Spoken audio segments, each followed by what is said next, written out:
Welcome to the Thrive TV show with Lauren Parsons, helping you boost your health, energy, and productivity.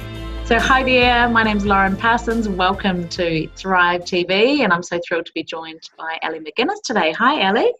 Hey, how you doing? Yeah, really good, thank you. So today we're talking about a holistic approach to health and fitness, which is really where my background came from working in the health and fitness profession and meeting wonderful people like Elly through that opportunity. So today we're going to talk to you about why a holistic approach to health and fitness is so important. Also, the areas to be aware of in terms of that holistic approach and where you might want to get started. And then 3 simple action points to give you some next steps towards a healthier, fitter you. But before we get into that, I'm just going to run through with Elly some quick fire questions so that you can get to know her a little bit better. So we've got our this and that questions. Are you ready, Elly? Sure. She Go so. for it. All right. So would you say you prefer singing or dancing? Dancing. Oh, dancing, nice. Definitely. Okay. Yeah. Logical or creative? A little bit of both, depending on the situation. Yes, fair enough. Okay, good. Would you rather be lost on a mountain or on an island? Oh, that's a tough one. I'm definitely a tropical girl, but my favorite hobby in the world is hiking. Mm-hmm. So, I would say I've gotten used to tropical living and I might get cold on a mountain, so we'll go with the island. Okay, nice. Maybe an island with a mountain, who knows, yeah. What about, would you rather visit an aquarium or the zoo? It's a tough one. Whichever one's the most ethical choice, let's say that. Okay, good. I like this. This is how we get to know you. All right, tough one here. Broccoli or carrots? Let's say both, because I can't choose. They're both so amazing and delicious in their own ways and good for you. Nice. Oh, you're a deep thinker. I love it. Taj Mahal or the Eiffel Tower? What would you rather? Definitely Taj Mahal, because I've been to the Eiffel Tower. Yeah, I'm the same. Yep, I'm the same with you on that. And what about indoor pool or outdoor pool? Outdoor pool, as long as the weather is okay for it. Yeah, assuming on that tropical island. Nice. Yeah. Cardio or weights? I don't think you're going to want to pick between these either, but anyhow, I'll give it to you. Cardio or weights? No, I'm not going to want to pick between those, and that's a relatively contentious subject. Let's say weights for the benefit and cardio for the enjoyment. Okay, nice. I know. Look back so you can explain that later, but to pass the quick fire range. Okay. I'm choosing both. Yeah, exactly. Would you rather be able to play 10 musical instruments beautifully or be able to speak 10 languages fluently? 10 languages. Yeah, I'm the same, yeah. And last one is charades or Scrabble? Well, charades or Scrabble? Scrabble. Okay. Slightly more introverted, so I think that one suits my personality. Yeah, you're a wordy person and a writer, so yeah, beautiful. Yeah. So just to tell you a little bit more about Elly, she has been inspiring people to make sustainable life changes to their health and fitness for almost 20 years. She's a blogger and a writer, and she offers an online holistic health solution to help people lead their fittest, healthiest lives possible. She's written for a number of wellbeing publications. She's the creator of the Holistic Health Highway and has published a weight loss book. But most importantly, Elly is mum to a spirited 4-year-old little girl and about to be mum to another. So along with her partner Colin, they embrace a location-independent world schooling lifestyle. So can you tell us a little bit about that? Because I'm sure people will be interested. Can you just briefly tell us why it is that you've decided to travel the world, not necessarily have a fixed address, why that is and how that's going? Sure. Well, both my partner and I really love traveling, and we did travel a lot in our younger days. I spent probably about 7 years abroad when I was in my 20s. And yeah, I guess then we were back in New Zealand. We weren't together at that stage. And, you just get into the daily grind and all of that. And then we decided we wanted to start a family. And we both still knew that we loved traveling, but we didn't know how that was going to fit into family life necessarily. And but we knew that we wanted to spend the majority of our time with our daughter, and from the start we knew that we wanted to homeschool her, or not necessarily homeschool, but travel school, world school, unschool, whatever you want to call it. There's lots of terms for it, and still didn't really see how or when that would happen. And then it actually took a failed family business and us burning out completely for us to just have to leave where we were living and go and spend some time at my parents to recover for a few months. And then we just thought, what better time to sort of pick up and start again, but let's get away completely. So we just got a one-way ticket to Singapore, not knowing where we were going. And we're both into minimalism, and even more so since we've started traveling, and we've lightened our load along the way. And then we just sort of fell into the lifestyle a bit more, got introduced to this concept of world schooling, and we've just gotten back after to have the baby after 20 months away. And so for us, like, location independence is about having choices, having the choice of where to live. We've got, family in the UK and New Zealand. We've got friends all over the world. If something pulls us to one particular place, we don't have to hesitate about going there and spending time in that place for a while. So we just love the freedom and the flexibility that it brings, and the ability to be able to be with our daughter every day as well. It's amazing. And I think there'll be a lot of people would be interested to find out about that you guys have been literally traveling the world with backpacks with a toddler. So I'm sure people can go to your blog and find out more about that. So it's definitely a growing trend. More people are getting into it, and it's more possible these days because of all the possibilities in the online world. So absolutely. Amazing. So with all of that, tell me about what is your definition of a holistic approach to health and fitness? How do you define it? Okay, so a holistic approach to health and fitness could also be known as a whole life approach. So it's about looking at the whole person rather than just one or two parts. It's about understanding that there's more to health than just exercise and nutrition. Okay, and in saying that doesn't mean that it needs to be complicated, and it really shouldn't be either. But overall, it's about finding the key areas that are holding you back personally from achieving your goals, and then making tiny sustainable changes that can have a knock-on positive effect to all the other areas. So for example, most people will focus on exercise and nutrition as a first port of call towards improving their health, and these are totally really big, important areas.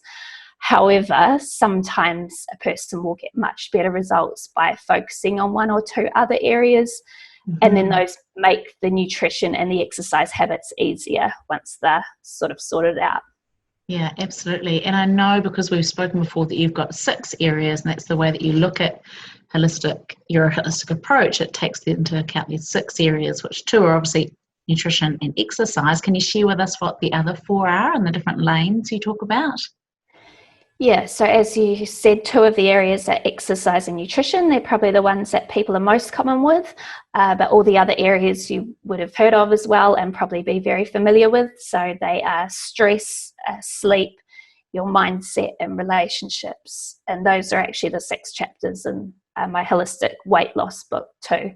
So this is an approach that can work for all areas of health, no matter what your goals are.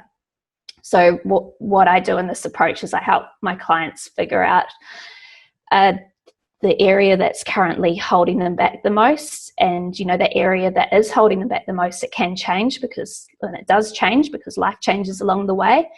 Then we work out a couple of simple targets in that area with a goal that those changes will have a knock-on positive effect to all the other areas because they're so interconnected and inseparable. And I call my approach, and this has only just evolved recently, but I call it the holistic health highway because it can be likened to an actual to a car highway. So if there's a blockage in one lane, like one car's holding everyone up in one lane, it will have a knock-on effect to all the other lanes. And in the same way, when you clear that lane, it will have a positive flow-on effect to to all the other lanes as well. And there's sort of lots of analogies that you can use with that as related to your health. So that's why I call it the holistic health highway. Great. Yeah, that absolutely makes sense. And I'm a big believer in that. Obviously, taking a holistic approach is so important because, as you say, often people feel like, oh, I've just got to go on a diet, or I've just got to try out this new piece of fitness equipment. And I think sometimes those are the media messages that we receive and that we're bombarded with.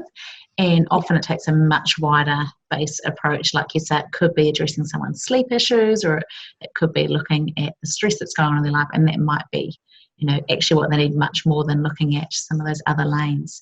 So if people are listening into this and thinking, look, where do I start? How do you, when you work with your clients, how do you work out where people should start? Well, as you just mentioned, the media plays a huge role in people's decisions that they make. And part of what I do is helping people get away from and sort of see through the fads and get back to the basics. But it's what people need to do is, first of all, look at all of those lanes. So again, that's exercise, nutrition, stress, sleep, mindset, and relationships. And you've got to ask yourself some questions. You've got to ask where your biggest problems lie.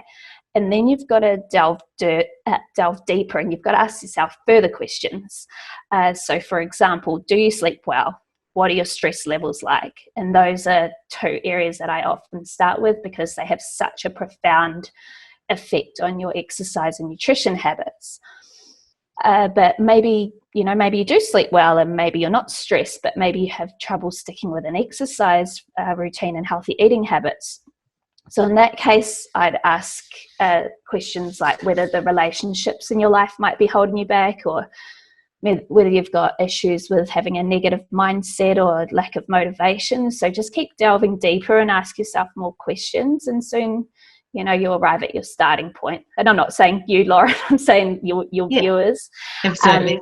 And maybe you don't have any of these issues, but perhaps the really, really common barrier, which I know you know a lot about, Lauren, is that people have the lack of time, and that's what's holding you back. So if that's the case, then I'd be asking questions like, okay, so what are all the things that you're trying to cram into your life, and what can you let go of?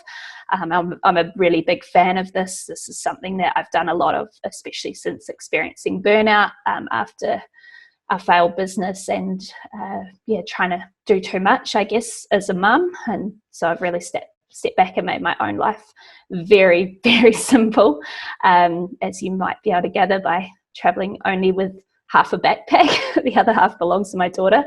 Yeah.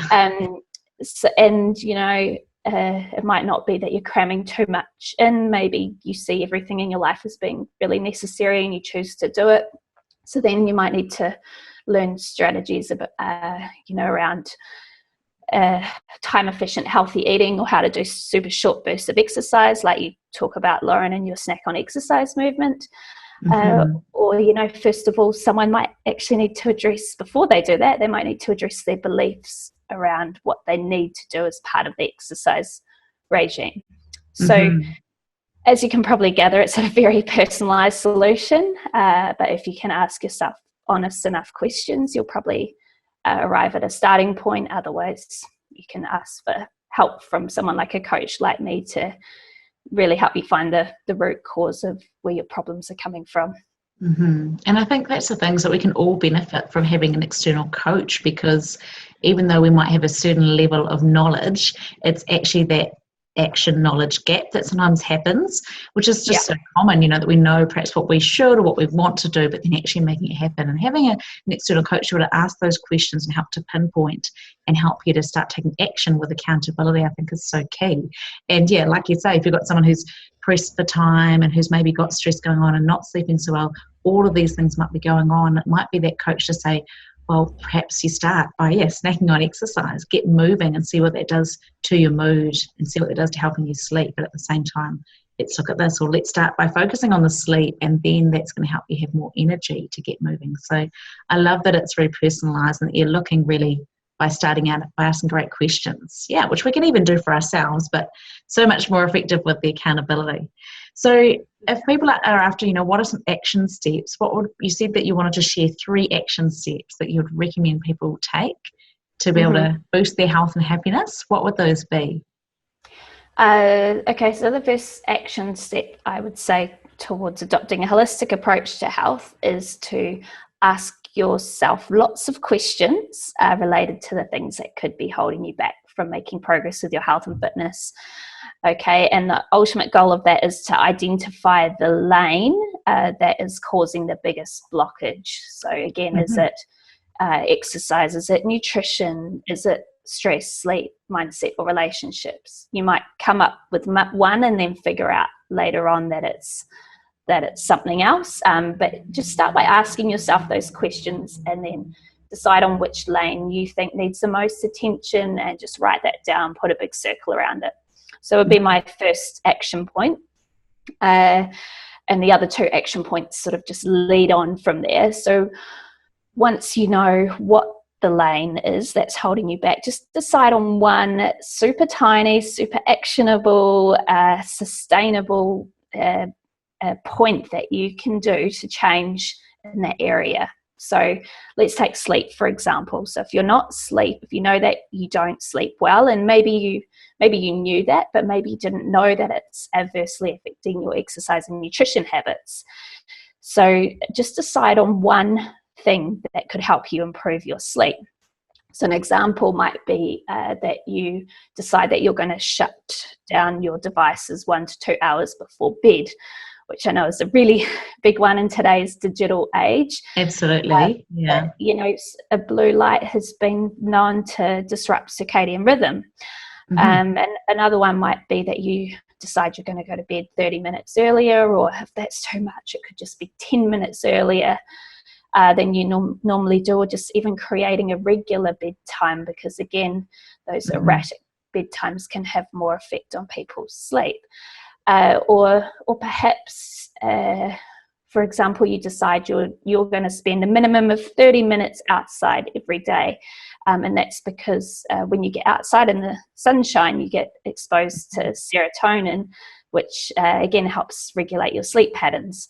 So you've got to work out, where your problem lane is, and then what things are actually problems in that area, and what's the biggest problem. But it's not a big change that you make; it's one change. Absolutely, I totally agree with that, and there's so many studies that back that up. Absolutely, Elly. Just the focus on being able to have one key thing that you just absolutely 100% focus on. My husband's actually reading the book called The One Thing at the moment, and he's been giving me this download feedback on it and how powerful it is when you, even rather than trying to focus on 2 or 3 things, which may seem like a good idea, often people try and focus on so many more than that when they try and start some sort of health and fitness kick, just by purely focusing on one thing, like you say, getting to bed earlier, whatever it is, it has such a profound effect. And I think it's because of those neural pathways that we then can actually really embed that habit. And once we've got that habit so down pat that it's just simple, we can then move on. But often we try and rush the process and try and move on too quickly. Yeah. Yeah, and then that would be my third point, is that then you're actioning. You decide to action it so that might sound like only one point, but really it's 3 stages you have to go through those stages first, and action it for 30 days, and then over that time it should become more subconscious. You shouldn't have to think about it. It's like, well, now my bedtime is at 10:30 every night. It just is. I've gotten into a routine of doing it. You don't have to think about it. And over that period of time, if you've chosen something that is actually just a small change, so it's been achievable and it's been in an area, you've chosen the right area that's going to have that knock-on effect, you should notice the improvements coming in all the other lanes. So you're getting better sleep, suddenly you feel more motivated to exercise, and you don't rush for those like high sugar foods as much, because you're getting the sleep that your body needs, so your hormones are more in balance and things like that. And suddenly it's like, whoa, like such a major changes can come from a tiny little action point. Exactly, absolutely. And I find actually, technology is affecting people's sleep so much these days. But one way to turn that on its head is, if you have a smartphone, is to set yourself a go-to-bed alarm. And that's one key thing. I've had a lot of clients, just that one simple thing, like, and I used to do it for myself, 10:15, wind down and go to bed, Lauren. And my little alarm goes off with nice relaxing music. And it just reminds me to switch everything else off, because it's just so easy to be distracted. And for me, I'm definitely a night owl, and so is my husband. And it's incredibly easy to stay up late. But the other thing that I've started doing is waking at the same time, waking extra early. And I now have a morning routine and then a power hour before I get into the day. And not only does it mean I start my day more effectively, it means that I can go to bed knowing I'm actually going to be able to be better at doing whatever it is I was planning on doing. I'm going to be able to get it done more effectively in the morning, so I don't feel like I'm missing out on just getting one more thing in. So I found that's really helpful. But often it's like you said, it's focusing on one little habit change and then just implementing it. So I like that. Ask the right questions, find out what your area is, make it super tiny, put it into practice. Yeah, I mean, technology, it can be really fantastic that, all the apps and things that we've got access to these days. And similar to what you said about your going to bed thing, my partner, he identified that once he realized how much water I drank, he realized he probably wasn't drinking enough, and so he set this alarm on his phone saying drink more water, and I'm pretty sure it still goes off, but I don't notice it now, but it's been going off for years. It's like drink more water, because he's got his drink bottle there, but it's a matter of like picking it up and actually drinking it. And in the same way, I've this might sound quite ironic, but I have used technology to help me sleep as well. So I fell out of a sleeping habit when my daughter was young, and she started demand feeding her right through the night and things like that. And so my sleeping pattern, suddenly I didn't feel like sleeping anymore. I was totally out of a sleep habit, and it was having a very negative knock-on effect to my emotional well-being. But then I found some wonderful like meditation apps and podcast, which is called Sleep With Me Podcast, which is basically this really boring guy who talks for an hour about absolutely nothing, and he uses these like droning, lulling tones that just put you to sleep. So you don't have to lie there thinking about your own thoughts or anything. But all I do is I make sure those are downloaded, so my phone is actually off. It's on flight mode. But I would not listen to them with all the like Wi-Fi signals and stuff like that, cell phone signals coming through. So it's just learning a couple of things like that, and how to make the technology work for you. Making sure you've got your light completely off your phone, and your blue light switched off and things like that. Good. That sounds great. Excellent. Oh, it's so good talking to you, Elly. One thing I want to look back to just before we finish is when I asked you about the cardio or weights. I'm imagining that people listening in want to know what it was you're inferring when you said, weights for the benefit, cardio for the enjoyment, because I'm thinking people might be going, what, is cardio not beneficial? So we've just got another final minute to get that. Can you share your thoughts on that or clarify that for people? Yeah, I was only saying that, well, first of all, like, they're both very important. And in my book, in the exercise chapter, I talk about 3 types of exercise that you must do in some capacity, and that's cardio or puffy exercise, resistance training, which could be body weight exercise or could be weights or something, and mind-body exercise. So that's the relaxing stuff that helps you de-stress and unwind and recover from your other exercise sessions and things like that. But then with those quick fire questions, the reason that I say cardio for enjoyment is that I try and encourage people to think outside the gym. So, get to know that they don't have to go to a gym. I personally have not been to a gym for years, even though I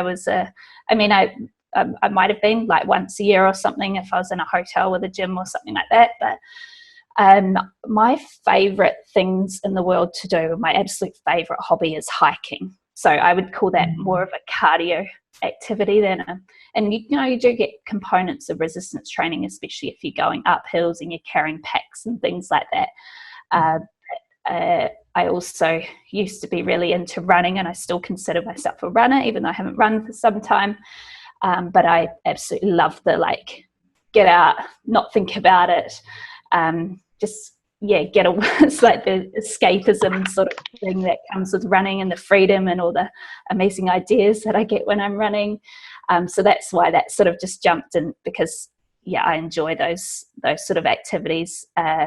But then, at the same time, weights are so essential, and doesn't need to mean pumping iron necessarily, but using your body weight as resistance to maintain and improve your muscle mass and your bone mineral density and all of that. So, which you can get from certain forms of cardio as well. But, and this is why we couldn't fit it into the quick fire round. But I just wanted to clarify that, because I know that, we're both very much on the same page in terms of that, the importance of the strength training and the cardio training and the movement and what I call restorative movement.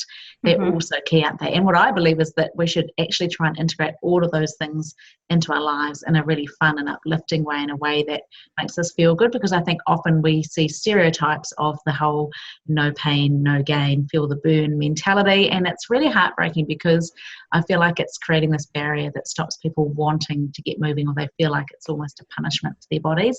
And actually our bodies are designed to move, and it can feel amazing when you find ways to move that you enjoy. It's actually really inspiring and motivating. So I love that you talk about it as being enjoyment. It's great. And there's so many activities that do incorporate at least two of those three, or maybe even all three as well. So you can, it's not like you have to do 3 separate sessions. You can make it very time effective. And enjoyment is totally the number one thing, because if it's not enjoyable, it's not going to become a habit, it's not going to be sustainable. And I do have a little bit of a problem with that no pain, no gain, because the concept of overload is important for growing muscles and getting stronger and fitter, but at the same time, there's a lot of people in the world today who are very overstressed and overworked, and sometimes those hard forms of exercise are not going to be the best choice for them. And I know that from going through burnout. I mean, there's no way that I could do intense forms of exercise when I was burnt out.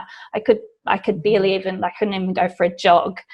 So it was only it was extremely gentle for a couple of months there, just the most gentle yoga poses you could imagine. There was no power yoga, there was nothing. And same now being pregnant. I mean, it's not like any intense forms of exercise are going to serve me. So, so it needs to be personalised completely. Yes, I love it. Well, that leads in nicely, Elly. Just if people do want to get some help from you one-on-one, and understand, we'll have the notes down in the show notes down below with the links, so that you can connect through and connect with Elly. She offers an online holistic health and fitness coaching service, and I believe that people can just connect in with you if they wanted to have a short chat. They can do that complimentary. Do you want to just tell us about that briefly? I'm totally happy to have a chat with you about the things that might be holding you back, and help you with a few personalised action points to get you going if you found this interview to be of interest. So I'm sure Lauren will leave a link to my calendar. Don't be shy. Please do book in. There's a space when you book in just to write a couple of notes. If you just mention that you saw me on Lauren's interview, then that would be great, and I'll know that. I'll know what I've talked about on here, and so I'll know where to start with you. Great. Excellent. Well, thank you so much for joining me, Elly, and thank you to everyone watching for joining us for another episode of Thrive TV, helping you boost your health, energy and productivity. Hope that those tips and what we've discussed today will help you to boost your health and happiness. Go out, be well, and we'll see you soon. Thanks so much. Thank you for listening to the Thrive TV Show with Lauren Parsons. Visit thrivetvshow.com to access the show notes and discover our fantastic bonus content. And be sure to subscribe so you don't miss the next inspiring episode.